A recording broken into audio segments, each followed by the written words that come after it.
how you raise your children has a lasting impression on how they're going to be as adults. And it's a crazy paradigm when you look at the contrast of people that were raised like I was. I grew up in a broken home, dysfunctional, and it was very hard for me to see the pathway in front of me. I just know I wanted to get out of that. I didn't want to stay in that type of dysfunctional family. And trading seemed like that was the avenue, but I was afraid. I was afraid of doing it. And I needed to be encouraged because I felt like, if I'm telling myself every day at that time that no one's going to believe I'm going to be able to do this, if I'm saying that, and you probably have done this yourself, think about it. Maybe that's where you're at right now. You're thinking, nobody believes in me. Nobody believes I'm going to do this or be successful. And you know what? When you say that to yourself, just like when I said it to myself, that's a true statement. You weren't expecting me to say that, were you? It's actually a true statement. Because if you're saying nobody believes I'm going to do it, you're stating emphatically that you don't believe it either. Because nobody includes you. Think about it. Your subconscious is speaking. And your subconscious is always the truth. That's the part that you guard all the time. That's the part, young men, when you try to meet that young lady and have special time with her. I'm not talking between the sheets. You're trying to impress her and woo her and think, wow, this guy's a really nice guy. I want to be with him. You put on your best clothes, your best cologne. You get your hair done up nice. You make the greatest impression. And you don't want to do anything rude. You don't want to be in any way off-putting to her. Well, you gotta guard all these things, these insecurities that you have. And when you speak those things like, nobody believes I'm going to do this, you need to stop that. Because I held on to that for a long time. I was living nighttime every single day. And you know what happens at nighttime. You dream, you have nightmares, and you have good dreams. And if you're like me, who studied it a lot when I was younger, you could have a lucid dream. A lucid dream is where you actually wake up in your dream and you realize that you're not awake in the physical, and you can do things in your dream that's neat. And one of my favorite things is flying. I'm afraid of heights, but in my dreams I can fly. And there's lots of really good books on lucid dreaming if you want to look at it. I'm not going to try to teach lucid dreaming because I'm not capable of doing it. It's not something you can say, here it is, here's an optimal trade entry, here's a fair value gap. It's not like that. But it's something I journaled for a long time. And all the things that I used to journal prior to that moment when Shannon said what she said, and that evening, that day sowed it in the annals of the future that I was going to be who I am today. Now, one could say, well, you didn't have a good relationship, you broke up. Yeah, I made a bad choice. I got too emotional about something, insecurities, and we broke up amicably. Like it was not a hateful thing. So how could she say that was a good thing? Well, I believe God placed her in my life at that time to encourage me because I needed it. Much like many of you probably turn to me when I do these motivational elements.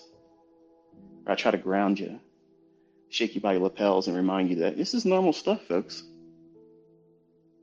I'm not exempt to it. I'm not ashamed to say I went through these types of things either. I'm actually very thankful because recognizing those nightmares that I held on to, I chose to keep putting on that garment of sorrow, that garment of fear. What if I try really, really hard and I fail? That's what I was afraid of before I even told her. Knowing that, I still laid it in her hands and she could have destroyed me. She could have laughed in my face and said, what What a crazy idea. You're going to be working like everybody else. And I was expecting that to happen because that's exactly what my family said. That's exactly what my friends said. And we like to think that, our family members, I mean, if I tell them what I'm going to do, they're going to encourage me like, yeah, heck yeah, that's the thing. That's it. That's the thing. I can see you doing it. Man, if you do well, could you help me too? That's what you want to hear, isn't it? That's exactly what you want to hear. But you don't ever hear that, do you? You're going to do what? You're going to do what? Hey, Phyllis, listen to this. Come over here. Tell her what you just said. You're going to do what? You're going to push some buttons and money's going to end up in your bank account. What did you just say to me? Come on. Come on. That's what happens, isn't it? And if you have not shared what you want to do yet with your family members, don't be surprised. That's what they do to you. It's normal. That's normal. It doesn't feel normal when it happens. It feels personal. It feels like they're kicking dirt in your face.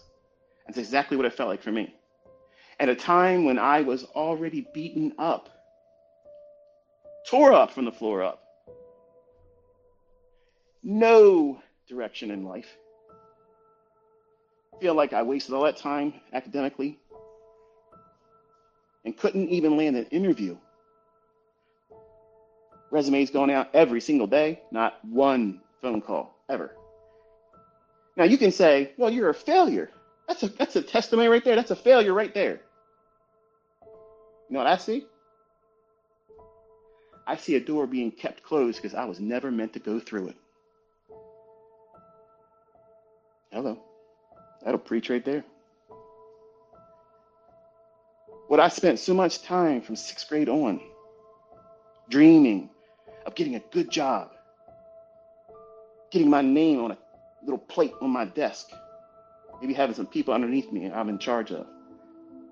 That's not me. That was never supposed to be me. As much as I thought it was, just like I thought my first wife was, that was my queen. That was my one time and I'm one and done. Lost my virginity to her and I married her. Just like that. That's the kind of person I am. I didn't want to be a player. I didn't want to run around and see how many times I can get a dip. And we separated, and it put me in a state where, well, I guess I'm just like everybody else. And then I womanized, and I ran around and I did things with married women. And I have an oldest son as a byproduct of that. Play stupid games, win stupid prizes. You have all kinds of problems when you do things like that. But that young lady's words of encouragement, I carry them today. And when I talk to you, you think I'm talking to you, but I'm talking to my kids. That's why it feels genuine. That's why it feels like you know me. That's why it feels good when I tell you, I believe in you. I think you're going to do it. Because I believe in my children. I believe that they're going to do this. And all of you know me online. You never shared a meal with me.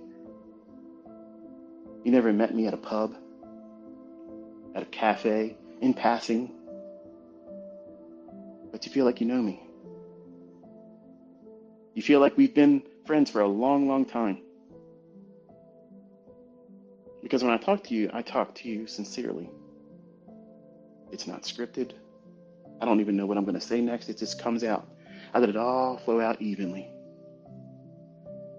And it's all based on real things I experienced, and adversities. And if I can go through it and come out of it, and I'm not special, folks. I know some of you think I am, like to think I should be lifted up on a hero pedestal. I should never be lifted up on a hero pedestal. I have so many frailties, so many insecurities. I could never do what I'm doing right now if you were all standing in front of me. I'm introverted. You would never imagine the same person that talks to you like this. If we were in person, it wouldn't be like that. Why? Because it's deep rooted in my childhood. I was a quiet kid. So quiet, I was afraid to talk out loud because the things I was thinking, I thought I'd be in trouble. You can fill in the blanks on that.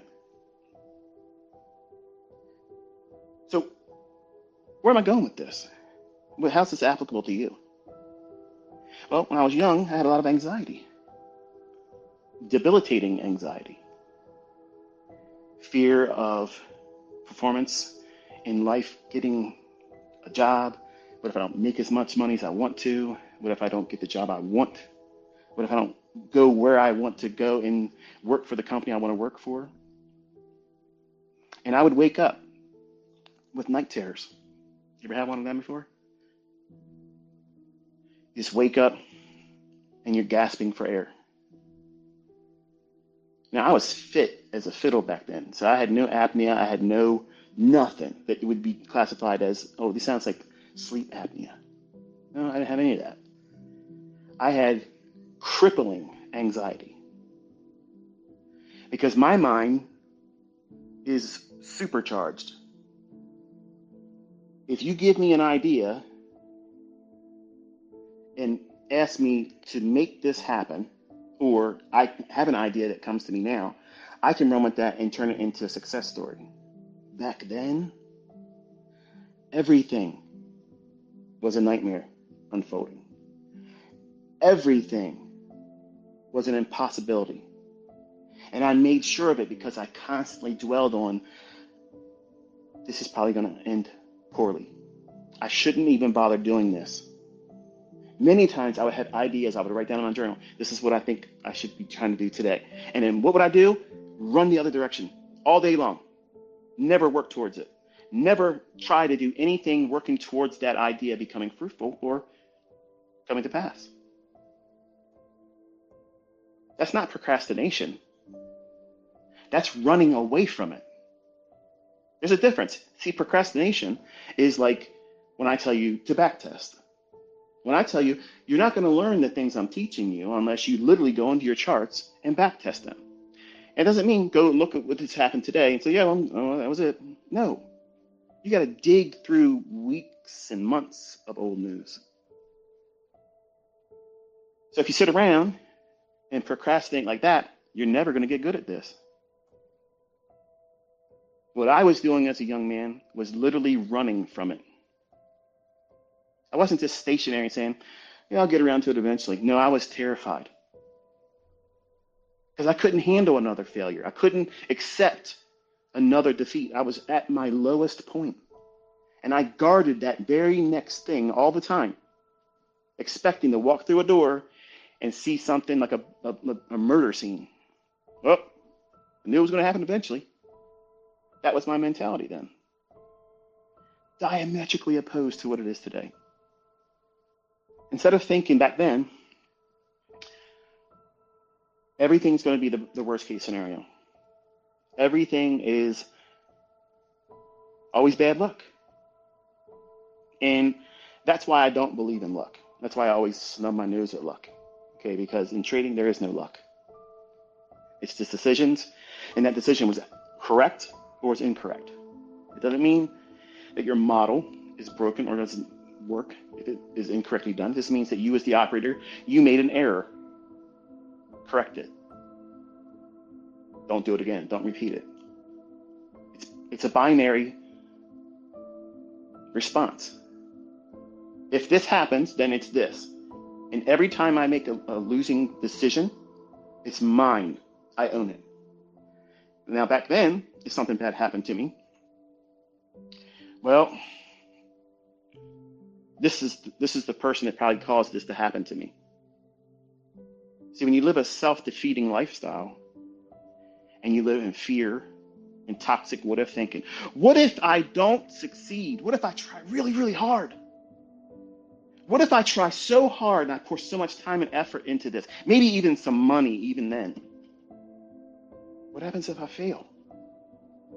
How embarrassing would that be? How demoralizing would it be if I work so hard and I fail? That's exactly what I fed myself every single day.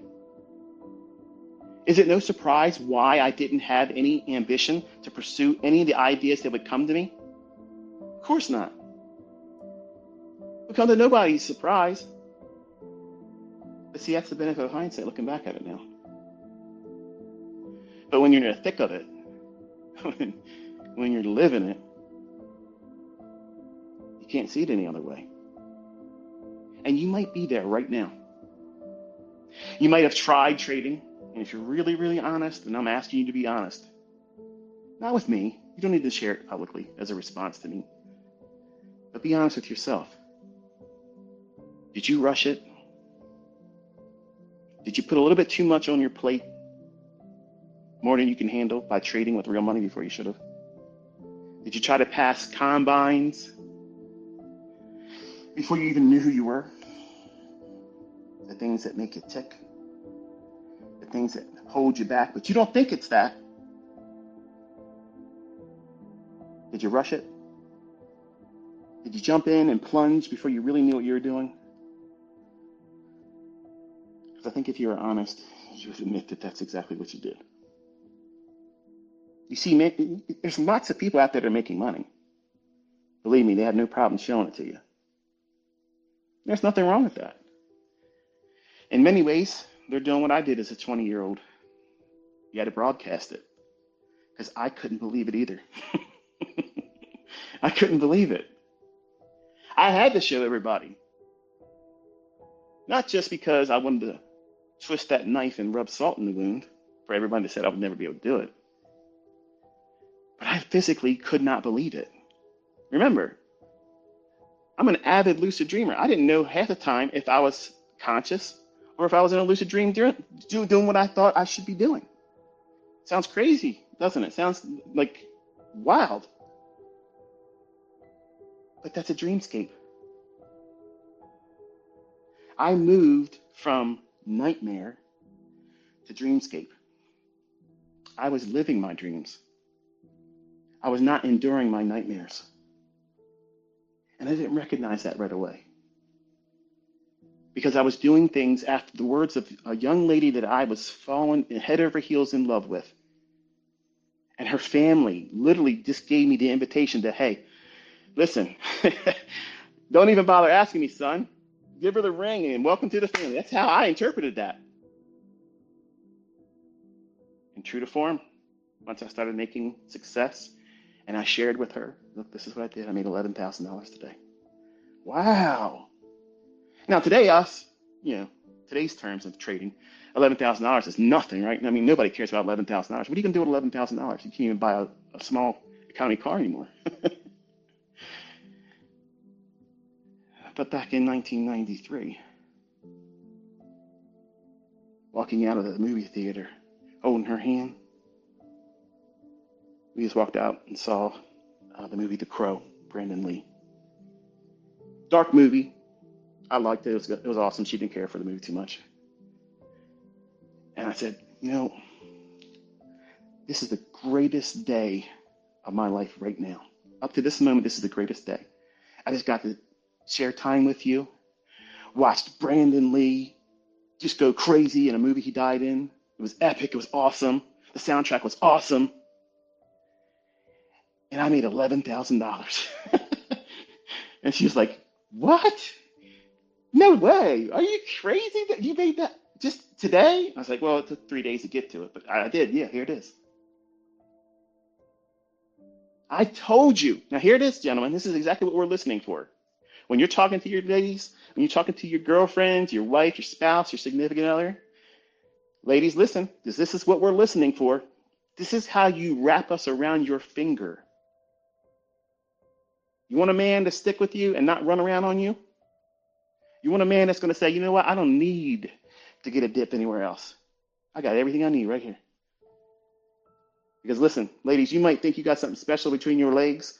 Everybody's got that same thing down there. And men, you got the same thing too. It's how you walk with it. It's what you do when you're not using it. And men, give me an amen if it ain't like this. This young lady literally confirmed what she said the first time. I believe you're going to do it. I believe you're going to do it. If there's any person out there that's going to do it, it's you. I haven't known you that long, but I can tell you are very passionate about this.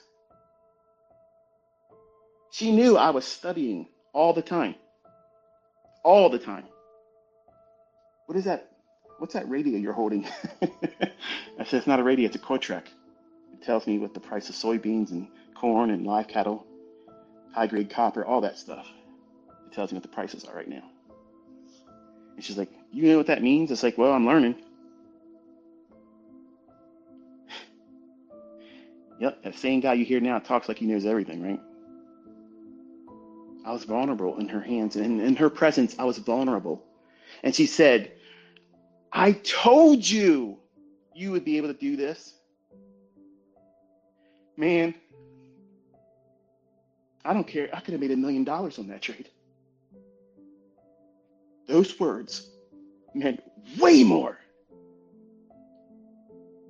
Way more. I could have ran through a fucking wall. I was like Superman.